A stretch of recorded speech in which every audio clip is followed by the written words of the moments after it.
تم اغتيال الشهيدة هيفرين خلف بطريقة وحشية جدا. چتین دولت ترک آداگر کرد سیاست مدار کرد هفرین خلف با آویکی هوانا شاید خست او جبر کو جهیز جنان ترسن و به تایبت جهیز جنین سیاست مدار شهید هفرین خلف خواست آلوزیا سوریه بریا دیالوگی و آشتیه چهار سر بکه دولت ترک آداگر کرد به هدف کردن جنان دخوازه جواکی قربکه و رولا جنان دنوا شورشیده ببن بخه امواکه اندام پارتیا سوریا پیش روجه سوزا خواب شهیدان را جاره گدن نودکن و دبیجن کو امی هر دم لسر شوبا وان بن.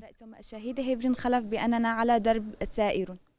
كلنا نرى أن المراحل التي مرت فيها ام حمود بینن قناغن کجن جدس بکا شورش او حطانها تیره درباست بن هر دم سرکفتی بون. شورشا روژاوا به شورشا جنه تیناس کرن و جنان تیدا خوناس کرن و جه خواه دناواوی دگرتن. جن هر دم بکارو خبات خواه یه دناوا شورش دا آرماج دکر که ذهنیتا باوک سالاری بداوی بکه و آزادی جنان مسوگر بکه.